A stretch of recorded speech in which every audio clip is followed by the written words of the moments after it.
Ce journal vous est offert par le FPI, Fonds des promotions de l'industrie, votre partenaire privilégié pour la réussite de vos projets.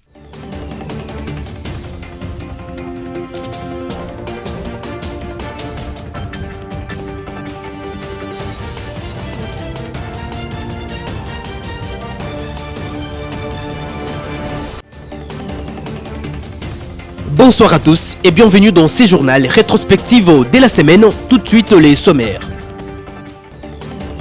L'actualité de cette semaine a été marquée par les forums économiques RDC-Angola ouverts à Kinshasa sous les thèmes Partenariat économique pour une croissance partagée qui s'est clôturé mardi 1er août.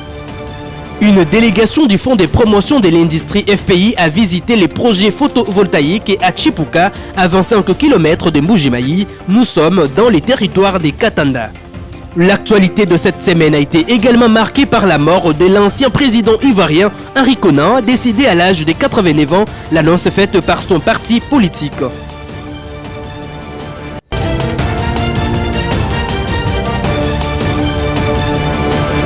Honneur militaire, hymne national. Elle s'est ouverte et elle s'est ferme. C'est jeudi 3 août, l'année académique 2022-2023, des officiers militaires au Collège des hautes études stratégiques et de la défense. La cérémonie de clôture de cette 8e promotion, parrainée par le président de la République centrafricaine, le professeur Faustin Archange Touadéra, a connu la présence du président de la République, Félix Antoine Tshisekedi Tshilombo. Toutes ces connaissances stratégiques a pour mission de bien former et équiper l'armée congolaise ainsi que celle de d'autres pays voisins participant à cette formation. Je voudrais à présent saisir cette opportunité pour rendre mes hommages les plus déférents à son Excellence Félix Antoine Tshisekedi Tshilombo, président de la République, chef de l'État et commandant suprême de nos forces de défense, qui n'a jamais cessé d'honorer ce collège, creuser des connaissances stratégiques et outils de l'autonomie stratégique, et pour sa volonté manifeste, clairement exprimée, de bien former et équiper notre armée afin de la rendre capable de relever le défi du moment.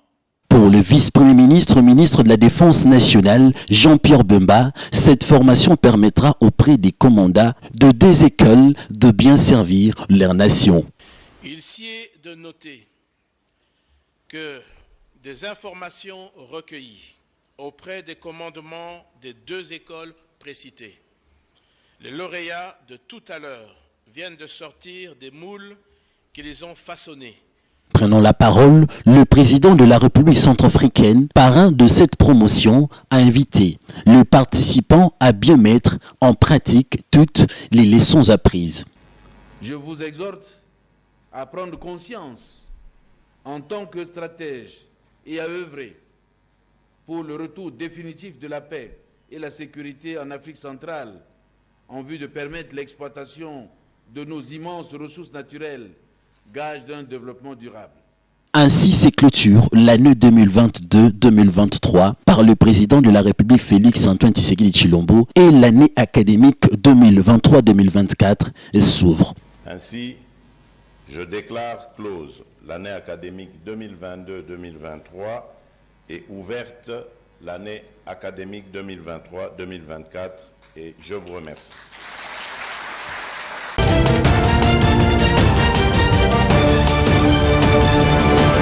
L'essentiel pour nous, c'est de travailler pour consolider nos rapports. Nous avons de projets communs. On vous a parlé de 3 bassins. On parle du projet Pont-Route-Rail. C'est des choses sur lesquelles nous travaillons et que nous pensons qui pourront concourir au bénéfice de nos populations respectives.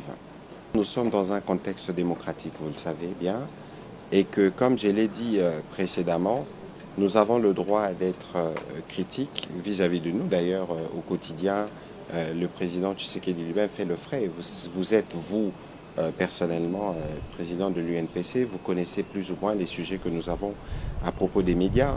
Qu'un professeur d'université ait voulu donner son avis sur un sujet comme celui-là, c'est dans son bon droit. Il n'appartient pas au gouvernement de venir dire « Messieurs, ne dites pas ceci, ne dites pas cela » dans un contexte démocratique. C'est là ne se comprendraient pas. Mais il faut bien, parce que vous dites qu'il s'agit d'un professeur, et pas seulement un professeur, mais tout le monde, que lorsque nous nous exprimons, il faut tenir compte durant de personnes de qui nous parlons.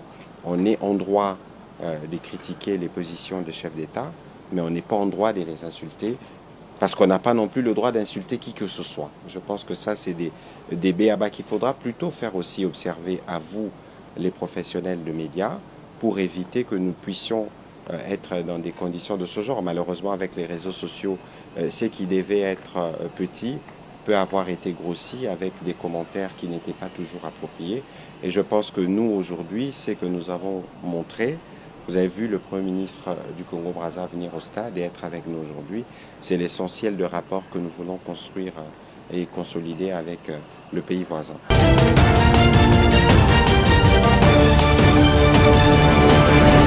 La patronne de la MONUSCO en République démocratique du Congo, Bintou Keïta, a réagi au sujet de la demande de certains leaders de l'opposition et candidats présidents de la République qui ont sollicité un dispositif sécuritaire particulier auprès de la MONUSCO. Pour la patronne de la MONUSCO, cette question peut faire objet de discussions au sein du comité de soutien du processus électoral dirigé par le vice-premier ministre, ministre en charge de l'Intérieur, qui est les cadres appropriés qui doivent faire des recommandations.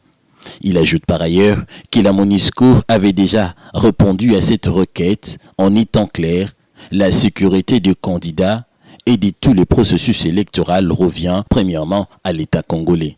La MONUSCO, à travers la composante politique et celle du Conseil électoral, se retrouve et nous pensons que c'est les cadres prévus pour faire des recommandations et assurer la sécurité de tous les candidats, réaffirme Bintou Keïta. Retenons que les opposants Katumbi, Matata et Sesanga avaient demandé à cet effet un dispositif sécuritaire approprié pour la protection des candidats présidents pendant la période électorale.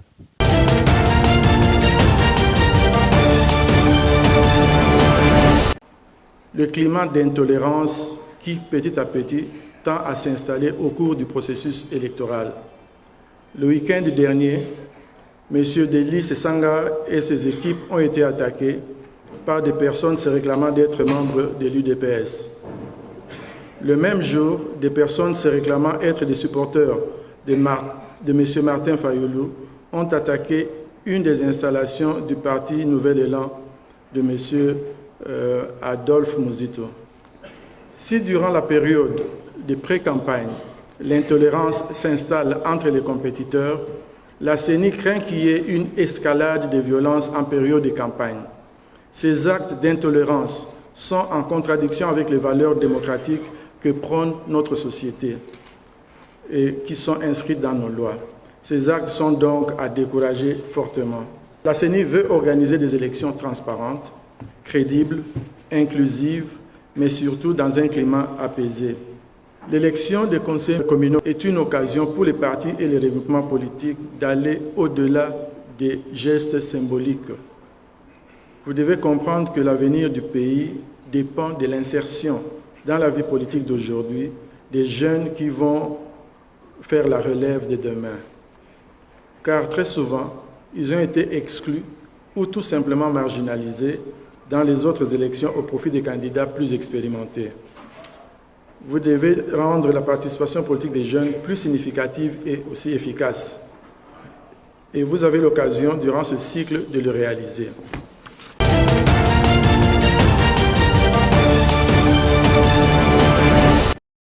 Une délégation chinoise est venue rassurer le chef du gouvernement congolais, Jean-Michel Samalukonde, l'accompagnement de son pays, la Chine, en faveur du développement économique et social de la République démocratique du Congo.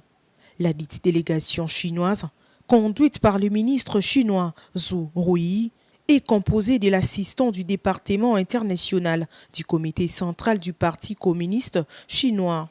Devant la presse, à la primature, le ministre chinois a expliqué l'importance de sa rencontre avec le Premier ministre Jean-Michel Samalukonde. Enrichir les partenariats de coopération stratégique globale reste l'objectif de cette rencontre. Rappelons que la République démocratique du Congo et la Chine entretiennent de très bonnes relations, de coopération, ça depuis plusieurs décennies.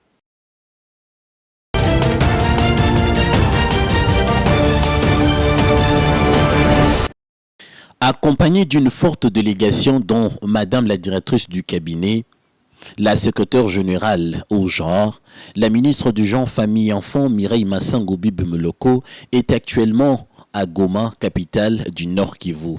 Elle est en mission officielle pour s'enquérir des conditions humanitaires des enfants et femmes déplacés des Goma ainsi que de femmes sinistrées des Kaélé afin de trouver des solutions appropriées. La patronne du genre a rassuré des solutions en court terme après avoir vu sur place les réalités de ce qui se passe.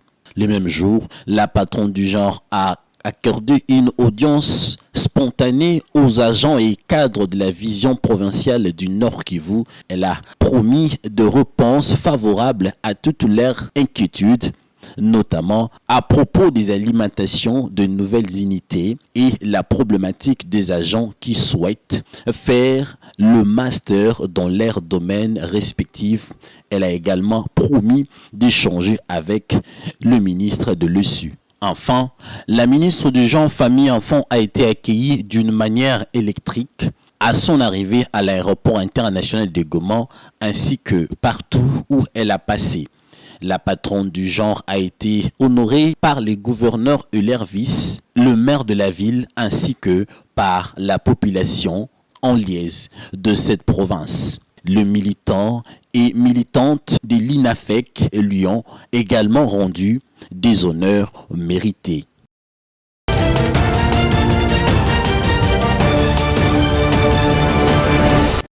C'est le Premier ministre congolais Jean-Michel Sama Lukonde qui, au nom du chef de l'État, a lancé ses assises en présence notamment du vice-premier ministre, ministre de l'économie nationale de la RDC, Vital Kamerhe, du ministre angolais de l'économie et de la planification, Mario Augusto, ainsi que d'autres membres de deux gouvernements et des opérateurs économiques des deux pays.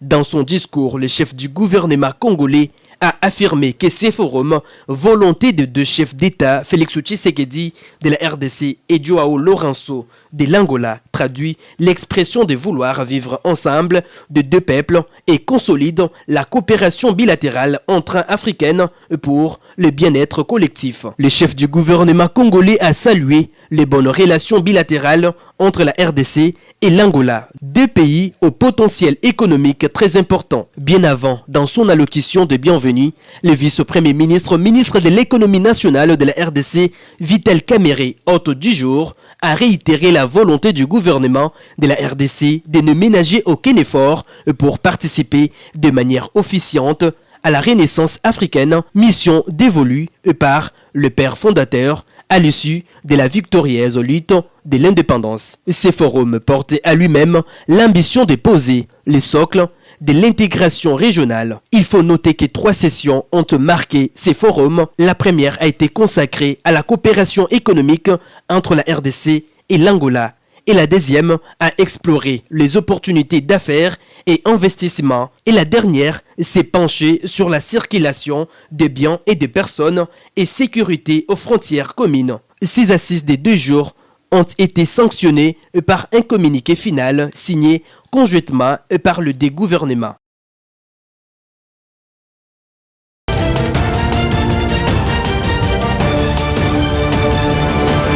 La nouvelle tenue de combat des forces armées de la République démocratique du Congo a été présentée ce jeudi 3 août 2023 à la presse au camp Kokolo par le général-major Kipongo, sous-chef d'état-major chargé de la logistique à l'état-major général des FARDC. Cette nouvelle tenue sera bientôt dotée aux militaires de la première et de la deuxième zone de défense, en commençant par la garnison de Kinshasa. Il s'agit d'une nouvelle tenue que les forces armées démocratique du Congo vient d'acquérir pour doter tous les militaires de la ville de Kinshasa, en principe de la première zone et deuxième zone de défense. Pour les militaires qui sont en opération, il y a une autre tenue et qui est déjà en circulation à l'est du pays. Mais pour la première et la deuxième zone de défense, voici la tenue qui a été adoptée. Comme ça, nous aurons une distinction entre les gens qui sont en opération, les militaires en opération et les militaires en garnison. Bien sûr, il y aura une distinction. En voyant de loin, vous verrez que c'est la même tenue. Mais en vous approchant, vous verrez qu'il y a une grande distinction entre la force aérienne et la force navale. Et la force terrestre, évidemment. Donc, toutes ces tenues représentent les différentes forces. On va voir un militaire de la force navale à partir de son béret et à partir de la tenue. On va voir le militaire de la force aérienne à partir de son béret et la tenue. La même chose pour la force navale. Cette tenue de combat vient s'ajouter à celle déjà dotée aux militaires en opération dans la 3e zone de défense.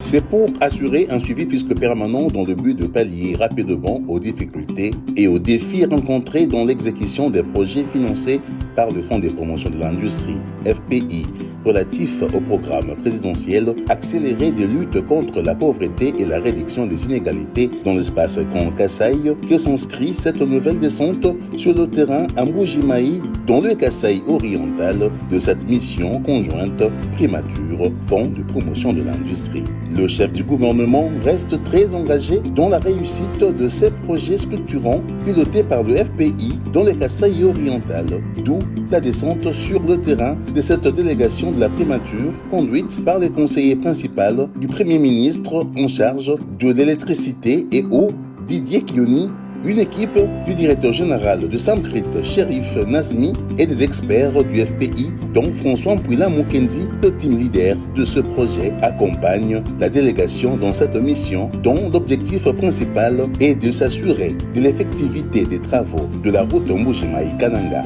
longue de 188 km, et d'autres projets du programme présidentiel financé par le FPI. Il s'agit donc d'une mission de haute facture pour la province du Kasaï oriental, de quoi réjouir l'autorité provinciale Patrick Mathias Kabeya.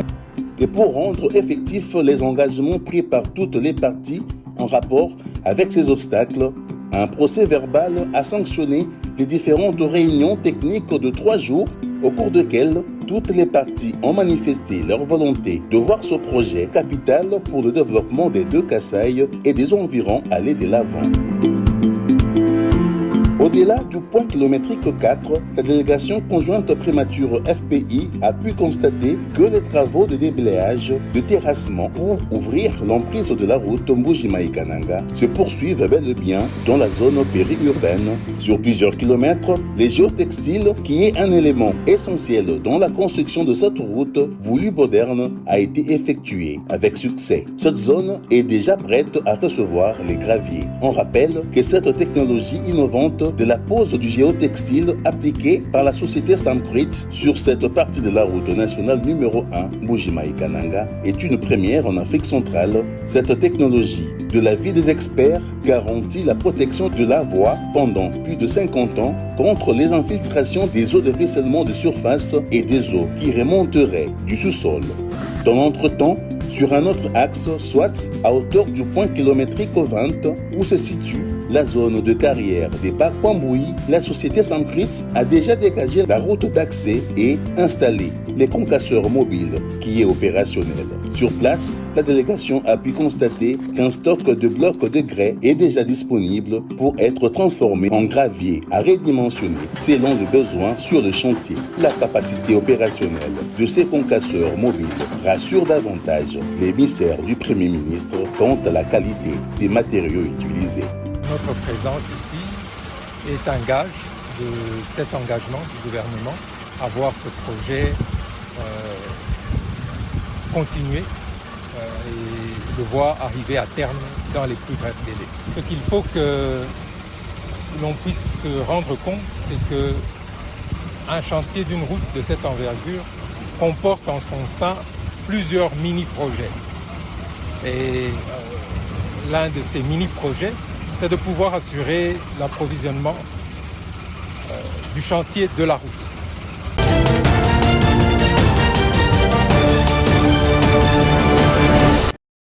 En En marge du 9e jeu de la francophonie, le président de la République, Félix Antoine Tshisekedi Tshilombo, a procédé ce mercredi 10 août à la remise de médailles aux vainqueurs de la finale de la course de 100 mètres femmes au stade de Martyrs de la Pentecôte avant de faire ce même exercice chez les hommes. Quelques heures avant cette remise de médailles, le chef de l'État avait rendu visite au Léopard Basket Dames de la RDC après leur défaite face aux Malgaches en gymnase de stade de Martyrs en marge des quarts de finale. Ne vous découragez surtout pas. Vous avez été formidable. On a raté juste un tout petit peu, bon c'est le jeu, hein, c'est pas grave. Mais vous nous avez fait vraiment plaisir, vous nous avez fait vibrer. Nous sommes très contents, très contents.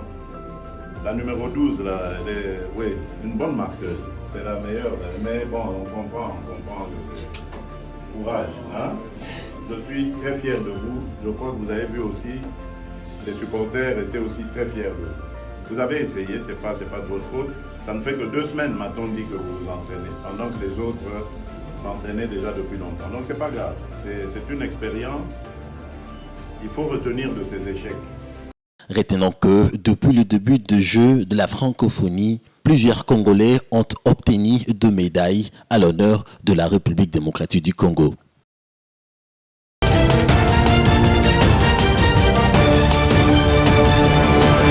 Félicitations. Oui, merci. Première médaille. Merci beaucoup. Pardon? Sentiment dans les amis, après d'avoir donné à la RDC première médaille d'or dans le 9e jeu francophonie. Pour imaginer sentiment dans un retour. Donc, si vous avez une médaille d'or, médaille d'or, première or, on a eu. Na combat président de Félix Antoine Tshisekedi. Donc, nous avons déterminé aux médailles. On a dit que nous avons un coach, une équipe, tout le monde. Donc, si vous avez une médaille d'or, président Félix, nous avons honoré, on est Congolais. Nous avons déterminé. Nous avons entraîné, nous avons honoré drapeau. Excellence. Moi, Kabulo. Merci, ministre de la Sport. Donc, nous avons déterminé, papa, moi, Kabulo. Yangoyo. C'est moi qui tourne. C'est moi qui tourne. C'est moi qui tourne. Je ne sais pas c'est que nous travail, nous avons un entraîneur efficace, nous avons un vice-président ma fille du Congo, mais c'est militaire. Alors moi, France, il y a qui et tout ça, le travail ensemble. Nous avons dit mettre un Igeta Bouzou. Merci, champion. Merci.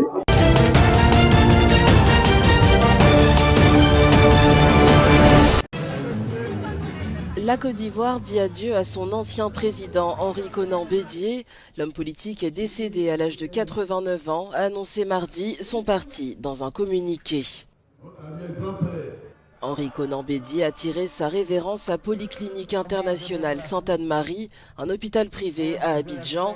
Il a dirigé la Côte d'Ivoire de 1993 à 1999. Nommé ambassadeur à 26 ans, ministre de l'économie à 32 ans, celui qu'on surnommait le Sphinx était connu notamment pour l'ivoirité, son concept nationaliste. Il avait été désigné fin mars candidat unique à sa succession à la présidence du Parti démocratique de Côte d'Ivoire, principal mouvement d'opposition dans le pays.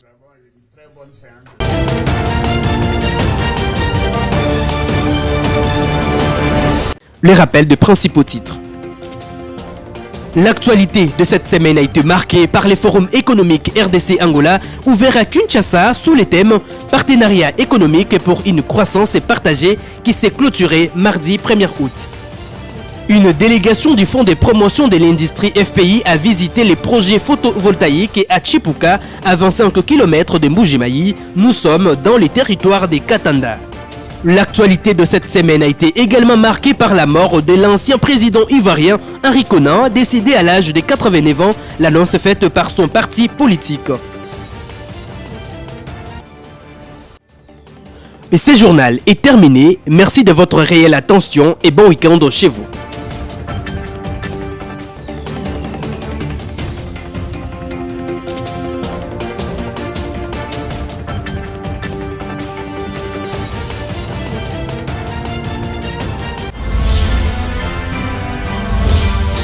vous a été offert par le FPI, Fonds des promotions de l'industrie, votre partenaire privilégié pour la réussite de vos projets.